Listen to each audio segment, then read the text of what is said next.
दोस्तों, कभी हार न मानना एक अद्भुत गुण है जो किसी भी व्यक्ति को सफलता की ओर ले जा सकता है। यह वह शक्ति है जो हमें चुनौतियों का सामना करने और अपने लक्ष्यों को प्राप्त करने में मदद करती है। दृढ़ता के बिना हम आसानी से हार मान सकते हैं और अपने सपनों को छोड़ सकते हैं। इस वीडियो में हम कभी हार न मानने की शक्ति और इसके महत्व के बारे में जानेंगे। हम इस गुण के कुछ प्रसिद्ध उदाहरण को भी देखेंगे और सीखेंगे कि हम इसे अपने जीवन में कैसे विकसित कर सकते हैं। चाहे आप अपने करियर, अपने रिश्तों या अपने व्यक्तिगत विकास में सफल होना चाहते हैं, दृढ़ता आपके पास सबसे महत्वपूर्ण उपकरणों में से एक है। यह वीडियो आपको वह प्रेरणा देगा जो आपको आगे बढ़ने और अपने लक्ष्यों को प्राप्त करने के लिए आवश्यक है। तो आइए इसे आज की बौद्ध कहानी के माध्यम से समझते हैं कि दृढ़ता क्या है और यह हमारे जीवन में कैसे परिवर्तन ला सकती है। एक बार एक बहुत ही दुखी व्यक्ति एक महात्मा के पास आकर कहता है, मैं अपने जीवन से बहुत दुखी हूं। मैं अपने बीवी बच्चों और अपने परिवार को भी खुश नहीं रख सकता। मैं अपने लिए भी कुछ नहीं कर पा रहा। कभी कभी तो मुझे अपनी जिंदगी को खत्म कर देने के भी ख्याल आते हैं। आप इतनी साधनाएं करते हैं, इतनी तपस्या करते हैं, क्या आप मुझे कोई ऐसा मार्ग बता सकते हैं जिससे मैं अपने बुरे वक्त से बाहर आ सकूं? मेरा बहुत बुरा समय चल रहा है। 2 वक्त की रोटी का इंतजाम करना भी मेरे लिए बहुत मुश्किल हो गया है। अब आप ही बताइए कि ऐसे वक्त में मैं जिंदा रहूं तो कैसे रहूं? कैसे अपने परिवार को खुश रखूं? कृपया करके कोई साधारण सा तरीका बताने की अनुकंपा करें ताकि मैं आसानी से समझ सकूं, क्योंकि मैं बहुत पढ़ा लिखा नहीं हूं। अगर आप बड़ी बड़ी ज्ञान की बातें करेंगे तो शायद मैं कभी समझ भी नहीं पाऊंगा। यह सुनकर महात्मा ने मुस्कुराते हुए कहा कि तुम एक काम कर सकते हो मेरा। उसने सामने की तरफ इशारा करते हुए कहा कि उस ऊंची पहाड़ी पर एक मंदिर है और उस मंदिर के पास चींटियों का एक घर है जहां पर हजारों चींटियां रहती हैं। तुम्हें सुनने में बड़ा अजीब लगेगा, लेकिन वह चींटियां उस मंदिर की जमीन को खराब कर देती हैं। उस मिट्टी की उपजाऊ शक्ति वह खत्म कर देती है, जिसके कारण वहां पर कोई भी पेड़ या कोई भी घास पनप नहीं पाती है। तुम मेरा एक काम करो, उसके बाद मैं तुम्हें तुम्हारे सवालों के जवाब दूंगा।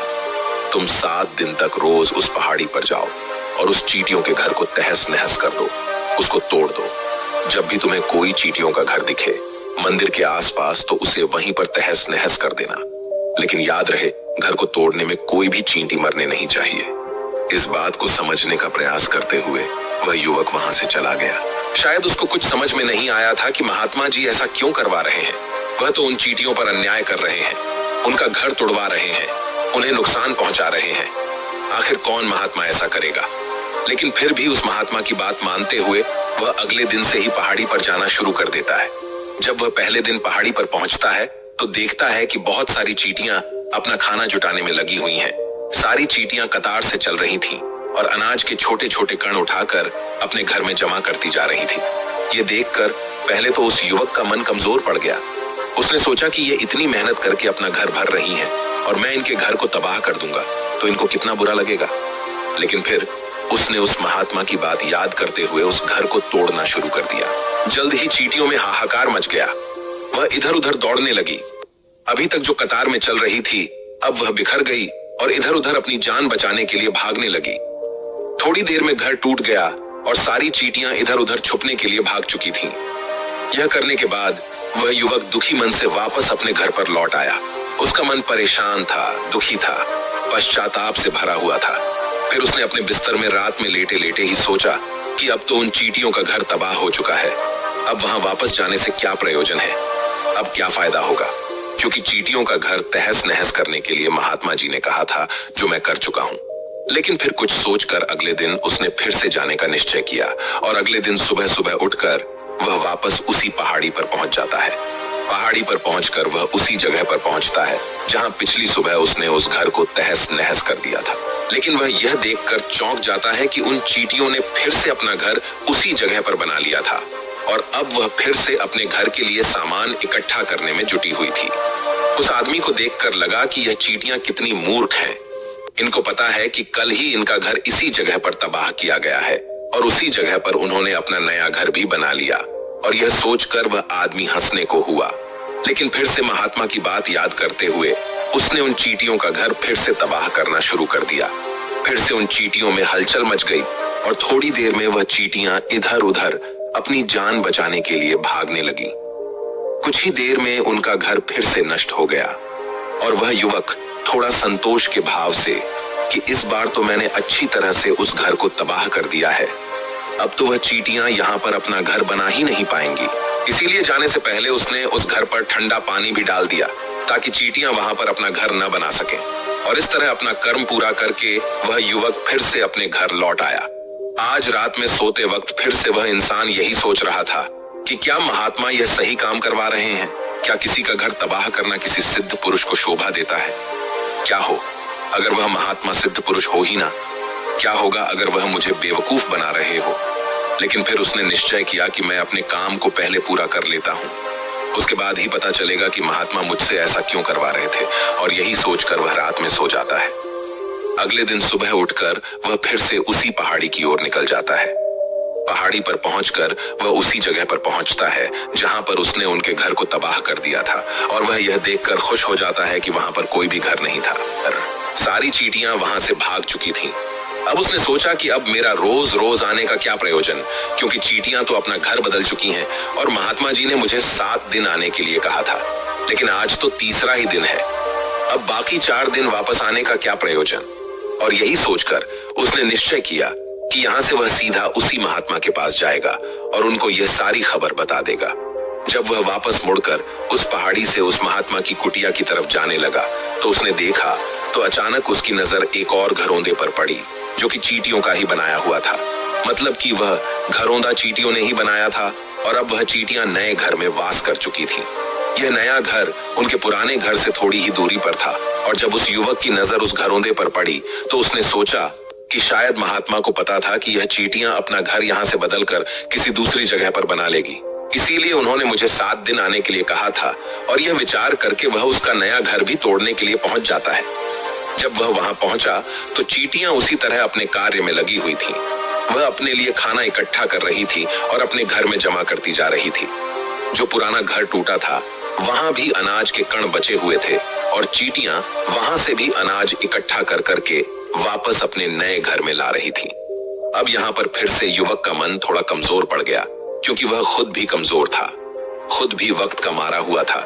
इसीलिए उसके मन में उन चींटियों के प्रति दया का भाव उमड़ रहा था। उनके ऊपर उसे दया आ रही थी। वह चाहता था कि उनकी मदद करे, लेकिन वह उल्टा उनको नुकसान पहुंचा रहा था। लेकिन उस महात्मा की बात को याद करते हुए उसने फिर से उस घर को तोड़ने का निश्चय किया और उसने इस बार बड़ी ही सावधानी के साथ बिना किसी चींटी को कोई नुकसान पहुंचाए वह घर तबाह करना शुरू कर दिया। वक्त थोड़ा ज्यादा लगा, क्योंकि किसी भी चींटी को नुकसान न पहुंचाने की शर्त महात्मा ने पहले ही रखी थी। इसीलिए उसको बड़ी सावधानी के साथ उन घरों को तबाह करना था। लेकिन आखिरकार उसने उस घर को भी तबाह कर दिया और उस घर को तबाह करने के बाद वह बड़े ही दुखी मन से, इस बार वह पहले से भी ज्यादा दुखी था, क्योंकि उसने उनका नया घर भी तोड़ दिया था। वह उन चींटियों को बसने ही नहीं दे रहा था और वह अब अपने आप को शैतान या दानव समझने लगा था। लेकिन फिर भी उस महात्मा की बात को मानते हुए वह अपने घर पर दुखी मन से वापस आ गया। रात में सोने से पहले एक बार उसने फिर से सोचा कि मैं कितना बड़ा शैतान हूँ, कितना बड़ा दानव हूँ। पुराना घर तो छोड़ो, मैं उन चींटियों को कहीं भी बसने के लिए कोई जगह ही नहीं दे रहा हूँ। वह चींटियां मेरे बारे में क्या सोचती होंगी? वह कितना दुत्कारते होंगे उस परमात्मा को जो मेरे द्वारा यह काम करवा रहा है। लेकिन फिर भी उसने अगले दिन जाने का निश्चय किया और अगले दिन सुबह सुबह वह फिर से वहां पर पहुंच गया। वह यह देखकर फिर से आश्चर्यचकित रह जाता है कि इस बार चींटियों ने एक और नई जगह पर अपना घर बना लिया था। वह पहले से भी ज्यादा ऊर्जा के साथ काम कर रही थी और उन्होंने एक रात में पहले से भी बड़ा घर बना लिया था और अब वह फिर से अपना अनाज और खाना इकट्ठा करने में जुटी हुई थी। यह देखकर उस आदमी को लगा कि यह चींटियां किस मिट्टी की बनी हुई हैं। मैं इनको बार बार यहाँ से भगाने की कोशिश कर रहा हूँ और ये वहीं पर अपना घर बना लेती हैं। क्या इनको पता नहीं है कि मैं इन्हें यहाँ पर कभी भी बसने नहीं दूंगा? यह चींटी है, दिखने में इतनी छोटी है, लेकिन फिर भी यह मुझसे हार नहीं मान रही है। बड़े ताज्जुब की बात है। और इस बार उसने गुस्से में उस घर को तहस नहस करना शुरू कर दिया। लेकिन इस बार तहस नहस करते हुए कुछ चींटियां वहीं पर मर गईं। उसके पैरों तले कुचल दी गई। कुचलने के बाद जब वह अपने अहंकार से बाहर आया तो उसने देखा कि गुस्से में उसने उन चींटियों को कितनी क्षति पहुंचा दी है। उसका मन पश्चाताप से भर गया और वह रोता हुआ अपने घर की तरफ बढ़ गया। रात में सोते वक्त उसने सोचा कि मैं उन चींटियों पर बहुत ज्यादा अत्याचार कर रहा हूं। अब इससे ज्यादा अत्याचार मैं नहीं कर पाऊंगा। और यही सोचकर वह अगले दिन उन चींटियों के लिए अपने घर से थोड़ा आटा लेकर उसी पहाड़ी पर पहुंच जाता है। आज उसके मन में उन चींटियों के प्रति श्रद्धा का भाव था, दया का भाव था। आज वह उनकी मदद करना चाहता था। और जब वह वहां पर पहुंचा तो चींटियां फिर से अपने नए घर को बनाने में जुटी हुई थी। उसने बड़ी ही दया के साथ उन चींटियों को अपना लाया हुआ आटा खिलाया और अगले 3 दिनों तक वह ऐसा ही करता रहा। जो इंसान पिछले 4 दिनों से चींटियों को नुकसान पहुंचा रहा था, अब वही इंसान उन्हें मदद कर रहा था। वह रोज सुबह जाता और उन चींटियों को अपने हाथों से आटा खिलाता। 7 दिन के बाद वह युवक उस महात्मा के पास पहुंचकर हाथ जोड़कर बोलता है कि हे महात्मा जी, मुझे माफ कर देना। मैंने उन चींटियों का घर तबाह करने के लिए बहुत कोशिश की। मैंने उनका घर तबाह किया भी। एक बार नहीं, 4 बार मैंने उनका घर तोड़ा। उसके बाद मैं हिम्मत नहीं कर पाया, उनके घर को नहीं तोड़ पाया। मैं समझ सकता हूं कि मैंने आपका काम पूरा नहीं किया और इसके बदले आप मुझे वह तरीके भी नहीं बताएंगे जो कि मुझे मेरे बुरे समय से बाहर निकाल सकते हैं। लेकिन मुझे इसका कोई दुख नहीं है। मुझे लगता है कि मैंने जो किया वह सही किया, इसीलिए मैं आपसे आज्ञा लेकर वापस जा रहा हूं। कृपया मुझे वापस अपने घर जाने की आज्ञा दीजिए। यह सुनकर उस महात्मा ने मुस्कुराते हुए कहा कि अरे बेटा, इतनी भी क्या जल्दी, रुको तो सही, जलपान तो कर लो, थोड़ी देर ठहर जाओ, उसके बाद चले जाना। और यह कहकर वह महात्मा उस युवक के लिए पानी लेकर आते हैं। पानी पिलाने के बाद महात्मा उस युवक से पूछते हैं कि तुम मुझे यह बताओ कि आखिर तुम उन चींटियों का घर तबाह क्यों नहीं कर सके। वह चींटियां तो छोटी छोटी हैं और तुम इतने विशाल हो, फिर भी तुम उन छोटी छोटी चींटियों का घर तबाह नहीं कर पाए। कहां है तुम्हारी शक्ति, तुम्हारा बाहुबल? इसका जवाब देते हुए उस युवक ने कहा कि हे गुरुवर, मैंने उन चींटियों का घर तबाह कर दिया था, बार बार किया था। एक बार तो अपने गुस्से में उन चींटियों को भी मैंने हानि पहुंचा दी थी। लेकिन जिस दिन मैंने उनको हानि पहुंचाई, उसी दिन मेरे को लगा कि मैं उनको क्यों हानि पहुंचा रहा हूं, क्यों इनको इतनी तकलीफ दे रहा हूं। और उसी दिन से मैंने उनको नुकसान पहुंचाने की बजाय उनकी सहायता करनी शुरू कर दी। यह सुनकर उस महात्मा ने कहा कि यही तो सीखने की बात है। एक छोटी सी चींटी हमें जीवन का संदेश दे जाती है। मैंने तुम्हें उन चींटियों का घर तबाह करने के लिए नहीं भेजा था, मैंने तुम्हें भेजा था ताकि तुम उन चींटियों से कुछ सीख ले सको। तुम्हें क्या सीख मिली उन चींटियों से, क्या मुझे बता सकते हो? यह सुनकर उस युवक ने पूरी कहानी बयां कर दी। पूरी कहानी सुनने के बाद महात्मा ने मुस्कुराते हुए कहा कि बेटा, तुमने जो महसूस किया मैं वही तुम्हें दिखाना चाहता था। वो ये थी कि तुमने कितनी ही बार उनके घर को तोड़ने की कोशिश की, कितनी ही बार प्रयास किया कि उनका घर तबाह हो जाए, लेकिन वह हर बार अपना नया घर बना लेती थी। उन्होंने कभी भी हार नहीं मानी। अगर वह हार मान लेती तो चींटियां तुम्हें वहां पर नहीं मिलती। जब एक छोटी सी चींटी अपने विश्वास और मेहनत से इतने बड़े आदमी का दिल बदल सकती है, तो तुम तो इंसानों का मन बदल ही सकते हो। अपने जीवन में अपनी किस्मत न बदलने का कोई कारण तुम्हारे पास नहीं बचता। जीवन कार्यशीलता का नाम है, कर्मशीलता का नाम है। लेकिन हम मनुष्य 1-2 बार हार मिलने पर ही टूट जाते हैं, हताश हो जाते हैं और फिर जीवन में प्रयास ही नहीं करते। और कुछ लोग अपनी जिंदगी को खत्म करने पर उतारू हो जाते हैं। लेकिन जानवरों में तुमने एक बात देखी होगी कि वह अपना जीवन खुद से कभी खत्म कर ही नहीं सकते हैं। तुमने कभी नहीं सुना होगा कि किसी जानवर ने आत्महत्या कर ली, चाहे वह जानवर कितना ही भूखा क्यों ना हो, कितना ही दुखी क्यों ना हो, लेकिन वह अपने जीवन के लिए हमेशा संघर्ष करता रहता है। लेकिन वहीं पर दूसरी तरफ हम मनुष्य 1-2 बार हताश होने पर ही अपना जीवन खत्म कर लेते हैं। जीवन तो कर्म करने का नाम है, इसीलिए मृत्यु से पहले कर्म करना कभी मत छोड़ना, क्योंकि मृत्यु के बाद तो तुम परम विश्राम में चले ही जाओगे। तो उससे पहले कर्म करना क्यों छोड़ रहे हो, क्यों हताश हो रहे हो? अगर तुम्हारा एक घर टूट गया है तो दूसरा घर बनाने का प्रयास करो, कोशिश करो। और कोशिश करने वालों की कभी हार नहीं होती। ये तुम उन चींटियों से देख चुके हो। देखने में तुमसे कितनी छोटी है वह चींटियां और तुम इतने बड़े हो, लेकिन उनका मन तुम्हारे मन से इतना बड़ा है, इतना विशाल है, इतना दृढ़ संकल्प है कि इतनी बार घर टूटने पर भी उन चींटियों ने कभी हार नहीं मानी। दूसरी सीख यहाँ से लेने की थी, वह यह थी कि जब भी हमारे ऊपर बुरा समय आता है, हमें लगता है कि यह समय कभी नहीं जाएगा, यह समय मेरे जीवन को बर्बाद कर देगा, मुझे कभी नहीं जीने देगा। और अपने इन्हीं ख्यालों से, जिनका असलियत में कोई भी अस्तित्व नहीं है, वह सिर्फ विचार हैं, और वही विचार हमारे मन को दुखी कर देते हैं और इसीलिए हम प्रयास करना भी छोड़ देते हैं। लेकिन तुम खुद सोचो कि बार बार प्रकृति हमें दुख पहुंचाएगी, नुकसान पहुंचाएगी, लेकिन कब तक पहुंचाएगी?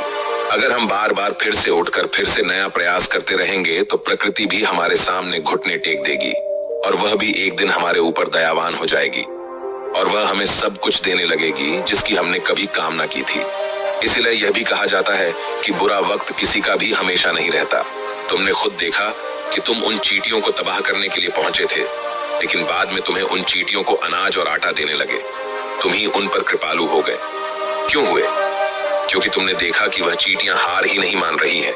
इसी तरह अगर तुम भी अपने जीवन में कभी हार नहीं मानोगे तो एक ना एक दिन ये प्रकृति तुम्हें वह सब कुछ देगी जो तुम अपने जीवन में पाना चाहते थे।